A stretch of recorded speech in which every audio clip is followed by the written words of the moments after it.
Hello, everybody. I am so very excited to introduce my next guest, Mahisha. First of all, the reason I'm really excited is Mahisha and I have a little connection with our desire and love for food. I have been trained as a personal and private chef, went to culinary school, have just enjoyed food so much. I have 1,000,001 cookbooks and just, watch the cooking channel in my spare time. And so when I first got the pleasure of being introduced to Mahisha and learning about her passion for food and the fact that she has created an absolutely gorgeous cookbook, I could not wait to bring this interview to you. So this is such a great story for all women business owners, especially those of you that also have that creative side to you, and maybe even a deep love for food and eating and all the good things. So without further ado, I will pass over the camera now. And Mahisha, can you please introduce yourself? Tell us about your business, your background, your passion, your big why. And also in the beginning, I always like for you to please offer your website where people can find you directly. So I'll go ahead and let you share some of your backstory, and you will all enjoy this interview. It's going to be wonderful. By the way, this is the beautiful book. Okay, it is gorgeous. I have tried a couple of the recipes already. Absolutely fabulous. But she will tell you more about that in a few minutes. So over to you now. Hi, Tamara. Hi, everyone. So very excited to be here. Thank you for having me. My pleasure. Yeah, my name is Mahisha Rice, and back in 2019, when lockdown happened, things kind of changed for me, I think, like it did for most of us. And I was in a full-time job, and also obviously homeschooling my then probably 7-year-old. I also had a toddler running around, and it was very manic, crazy, and still working from home. And something clicked, and I just thought I wasn't very happy where I was working 9 to 5, and the stress of it all just added. And I thought, I think it's time now that I really, look into doing my own thing. And started thinking a little bit. And I've always, been very, very fond of cooking and sharing my experience and my spices and all of that with my friends and family. And I love, socializing, hosting, and having people around. And this kind of came to me. And so I started looking, and just to give a bit more background before that, I'm originally from Sri Lanka. This is where I was born.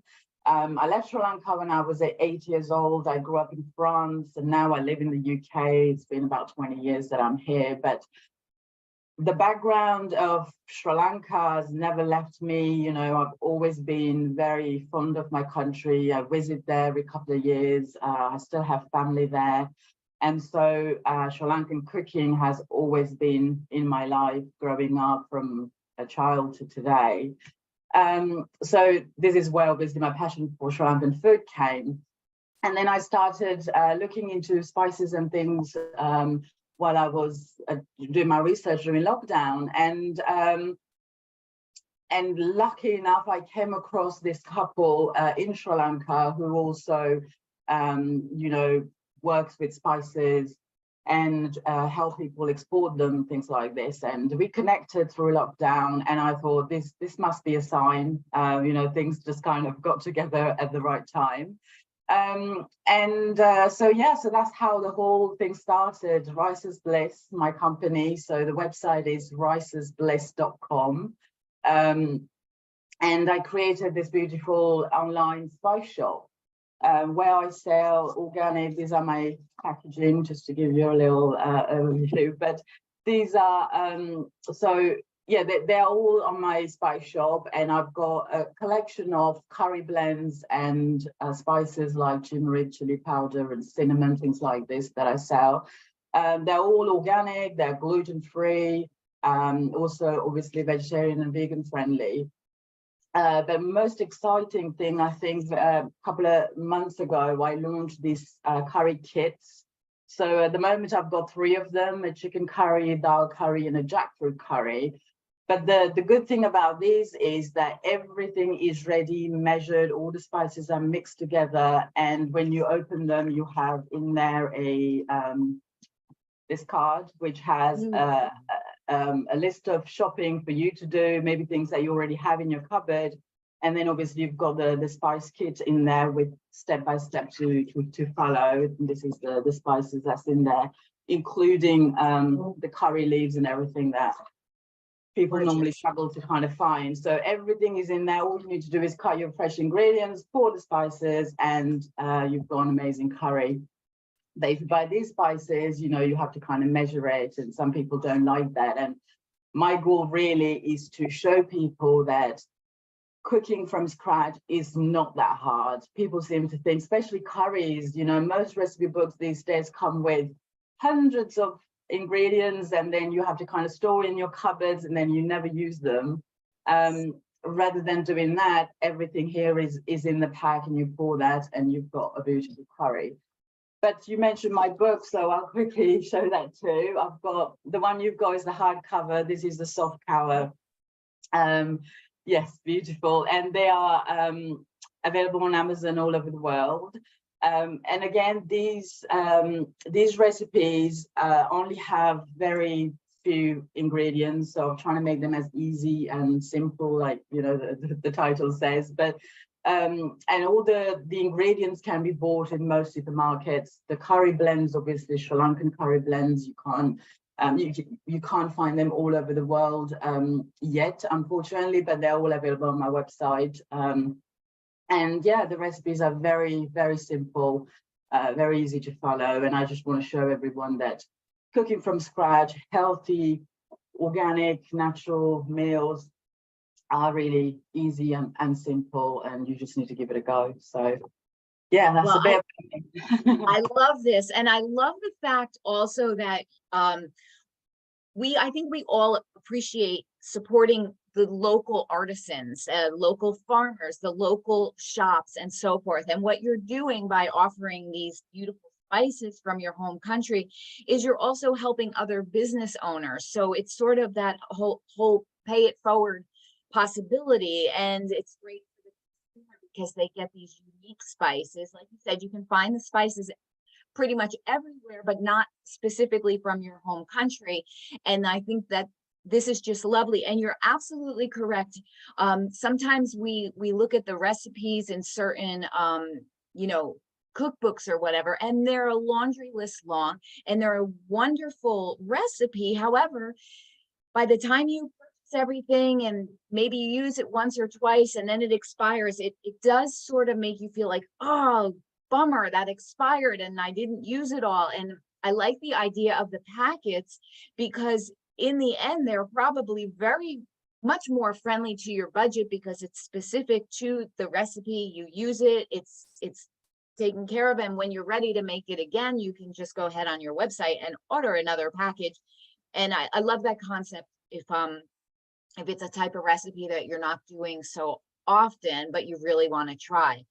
And then the other thing I love that you said is that for many business owners, this unfortunate time with COVID, this pause that we all had, for many, it really did become that whole reset and pivot moment. And there was a lot of businesses born in this time or changed, and it really has changed the fabric. And I love that you took that time to connect with yourself and get a real sense for what was missing, and, you know, have this conversation with yourself and feel it out and then put it together. And one thing that you did say that I truly appreciate is you said it was everything sort of lined up where you met this couple and that it was like from the universe. And I absolutely believe that, because I believe once you have a dream in your heart, it is there because it's meant to come to fruition. It's not just there for fun or to play with your emotions and never happen. If it's really meant to be, it will happen and the things will line up. The timing sometimes is different, you know, when it shows up or maybe even how it shows up. But in almost every case of every person that I've ever talked to, when there is that desire for that dream, it happens. And this is one of the messages that I would like all you women to, again, hear it with Mahisha's story. She's saying it too. She had the dream, she had the feeling, and then things started to come to her and it started to develop out. So if you are having a new dream, if you're in the middle of your dream, just trust the process. You wouldn't have the dream if it wasn't meant to happen. So just wanted to point that out. And I love your story. I love your story and the ability to find your creative voice and put it together. And so what I'd like to do is ask you a little bit more about your business with some great questions coming up. So let's see. Ooh, la, la, la. If you could only choose one answer, what is the number way that building your business has enriched your life? And why would you encourage other women to pursue building their own businesses as a form of self-discovery and especially self-empowerment? Okay. So can you repeat the first bit of the question? Sorry. Absolutely. If you could only choose one answer, what is the number one way that building your business has enriched your life? And then why would you encourage other women to do it? Yes, definitely. So for me, I think the first bit that I explained around lockdown and how stressful things got for me is the main thing. My family is everything to me. I have two children. My daughter is now 9 and my son is 4.5, starting school in September. So for me, spending time with them and having my freedom around that is probably my number one priority. And most of us working full-time 9 to 5, unfortunately, takes a lot of that time away.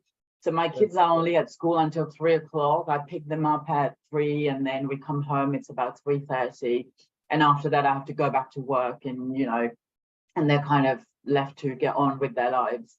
And I found that very, very sad. So I wanted to find something where I can work my own hours and be more available as a mother to my children. So that's basically how things changed. I try, I try, if it is a business and it takes a lot of my time, I'm not saying, it's just, I'm not there yet anyway, where I can just let things happen in the background and I can just sit and enjoy my life all the time. But the good thing is that, yes, it is stressful sometimes and it does get hard, but it's also my passion. So I do it without feeling like it's a chore. So when I am stressed, I just remind myself this is what I want to do. There's also so much good in there. And most of it is the fact that I can spend as much time as I want with my children. So that's probably the number one thing. And how it changed is that now I can, have as much time as I want to spend with my children and do things at home. Also, I like to spend a lot of time with your emotions and never happen. If it's really meant to be, it will happen and the things will line up.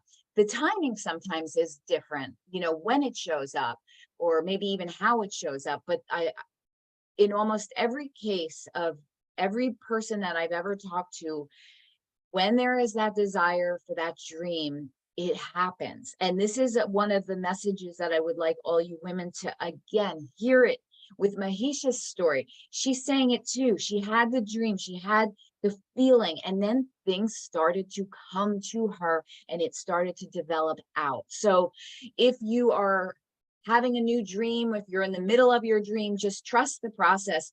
You wouldn't have the dream if it wasn't meant to happen. So just wanted to point that out. And I love your story. I love your story and the ability to find your creative voice and put it together. And so what I'd like to do is ask you a little bit more about your business with some great questions coming up. So let's see. Ooh, la, la, la. If you could only choose one answer, what is the number way that building your business has enriched your life? And why would you encourage other women to pursue building their own businesses as a form of self-discovery and especially self-empowerment? Okay. So can you repeat the first bit of the question? Sorry. Absolutely. If you could only choose one answer, what is the number one way that building your business has enriched your life? And then why would you encourage other women to do it? Yes, definitely. So for me, I think the first bit that I explained around lockdown and how stressful things got for me is the main thing. My family is everything to me. I have two children. My daughter is now 9 and my son is 4.5, starting school in September. So for me, spending time with them and having my freedom around that is probably my number one priority. And most of us working full-time 9 to 5, unfortunately, takes a lot of that time away.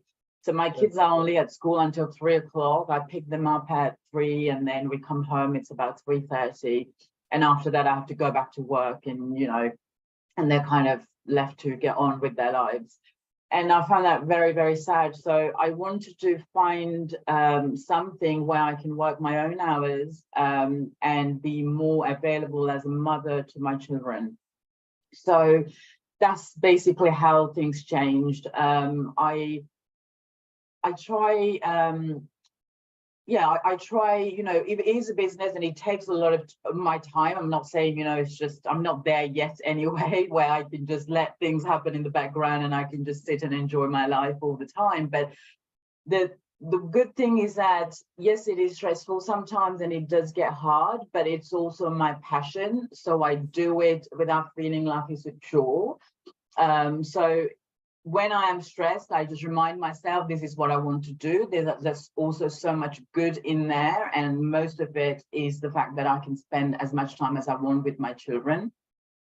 So that's probably the number one thing. And how it changed is that now I can, have as much time as I want to spend with my children and do things at home. Also, I like to spend a lot of time on my mental health, on my growth.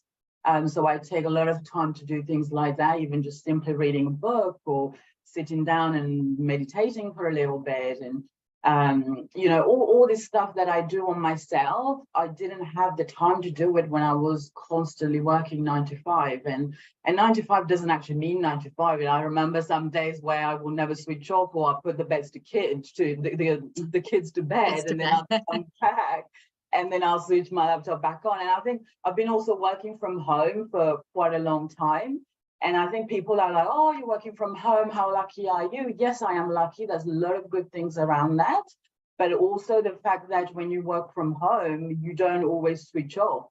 It's not like you close the door and you walk out because your laptop and everything's at home. You are constantly, attracted to it and you keep working. And I just wanted to have the right balance in my life. And I think doing what I do is probably the best way to do it. And to anyone else who want to, if you have this dream in your head and if you want more freedom and if you want your independence and you have an idea, which is maybe just the tiny little thing in your head at the moment, explore it, go for it, go get your dreams, because what's the worst that can happen? That it doesn't work out? Fine, you'll have another idea, but at least you would have tried and you have no regrets because you would have given it your best. And if I could change anything with the business, is the fact that I didn't start any sooner, that I didn't believe in me any sooner. Because even now I know that, my business is not exactly where I want it to be. I want it to grow and I have other plans. But if I didn't try, I wouldn't be here today. I'll still be working 9 to 5 and not following my passion or my dream. So please, please, please, if you have any kind of little thing in your head that you want to give it a go, please do. I love that. And it's true. It's, if you don't take a chance on your own dream, you sort of get stuck building somebody else's dream. And, that's fine. Sometimes there's a time and a place for that. And sometimes it can be the whole journey for some people. But if there is a calling in you that's saying, no, I'm meant to do something different, I'm not meant to do it in that other type of venue, then yes, pursue it. So you don't have any regrets, like you said. And, what's the worst that can happen? You'll know more about you, and most likely you're going to find your success, because if it's really in your heart, it's just a matter of time and your dedication to your dream. And I think that is how your dreams come true. Just focus on them, put some work into them, and it'll come together. So Okay, so the next question, we'll do a little bit of a speed round now. So these are some great questions. It's sort of like first thing that comes to mind type of thing. So the first question is, how does your business look different now versus when you first started? Well, when I first started it, I had no idea where I was going. I just wanted to put, things into practice and give it a go. But when I first started, the first thing I did was to create my website. Most of it I did it myself because I didn't start my business with a huge budget. I think that's something else that I should answer for the previous question, really, is that don't wait until you have loads of money to invest in it, because I definitely didn't. I just did as much as I can with myself. My husband helped, and I created this website. Just invested some money in buying a bit of stock, obviously, to get my spices, and then just started talking to people around me, my friends, my family. I joined loads of local Facebook groups, where you can just post things and sell and advertise your spices. And yeah, and then I started having a couple of customers here and there, and sometimes it was friends, but then they'll talk to their friends, and it'll just go around that way.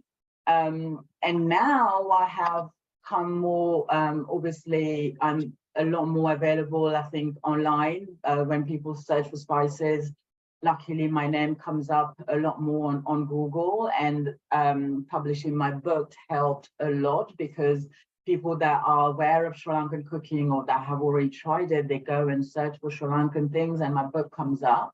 And then they obviously buy the book, and then they find out about my spices, and then they come. So I've got different ways now where people find my name. So it's not just people that I'm connected to directly. So yeah, so I think I'm just slowly, with different things that I've tried, like the book, like more advertising online. These are all free things, by the way. I'm not spending a fortune advertising and marketing my products, but there are so many ways now. I think social media is the biggest thing. Instagram, Facebook, where I keep doing the things that I did at the beginning, but I add to that, and doing the book, I think, really helped me. So that's where I am now. But my goal now next is to kind of get into shops and farm shops, and maybe even restaurants, and trying to sell my spices in bulk, so we can save on packaging, and trying to be even more green, I should say, and yeah, and spend less I on. love this vision. This is a great vision. Excellent. And you will get there, obviously. It's just a matter of time, right? So actually, before you even go on to the next question, there were two things that you just said that I think our audience would love to hear. One, you had to be visible. You had to show your face. You had to get in front of people. Did you have, in the beginning, a little difficulty overcoming a little shyness, or sometimes we're self-critical? And if so, how did you switch into that confidence where you're just like, no, it's not a problem now? Because a lot of women do struggle with this, and I always like to get some tips from those, because I think we're all there initially. We're all like a little bit panicked about the idea of being visible. I'm going to be honest. I mean, I haven't got over that. I'm still very, I'm still very much there. Even doing this interview, I felt so nervous. And every time I want to pick up the phone, or I want to walk into a shop or anywhere and talk to someone about my spices, I get very nervous, and I think, oh my gosh, what am I doing? What if they say no? But if they say no, they say no. Well, how am I going to, if I don't ask, I will never get a yes either. So I really, I don't know if you follow Mel Robbins at all, but she has some amazing books, and she's someone that I've been following for quite a while. And she's got this 5-second rule that she talks about a lot. Yes. And so I follow little things that I learned like that. And the 5-second rule is basically, when you want to do something, do it within that 5 seconds, because if you start thinking, analyzing, and listening to that little voice in your head, you will not do it, or you will cancel it, or you will change it, you will try to postpone it. So yeah, that this is what I'm trying to do now, is anything like that, that I get an idea and I think, oh, this is great, I have to do it. I try straight away, pick up the phone or leave my house and go to that shop. I know it's not always possible, your life, obviously happens, but whenever I can, I try to do it as quickly as I can within those few seconds so that I don't change my mind or scarcity Yes. stops me. I love this. I love Mel Robbins and that 5 second rule. It's really a winner. It's sort of the feel the fear and do it anyway. But this just creates, it's like, okay, I can do anything for 5 seconds, right? So 5 second rule. So the other thing I wanted to ask you about is you mentioned doing the things that you originally started doing, Instagram, Facebook. However, sometimes when someone is brand new, this becomes overwhelming because there's so many options. What do I choose? How did you decide what your avenues were going to be without the overwhelm? Or did you get into some overwhelm and then how did you fix it? Because this is also a thing that comes up for a lot of brand new business owners. Overwhelm, I think, is something that will happen a lot when you want to launch your business, or even just starting to have ideas, because I remember literally thinking, oh, if I do this, I could do this, I could do that, I could do that. And then there's so much going, which is great because yes, you are creative and you're obviously full of passion, and that's why all of these are coming into your head. But then I'm like, where do I start? What do I do? And then you start getting into this overwhelm and almost panicking that, it might not work out or you want to do everything at once.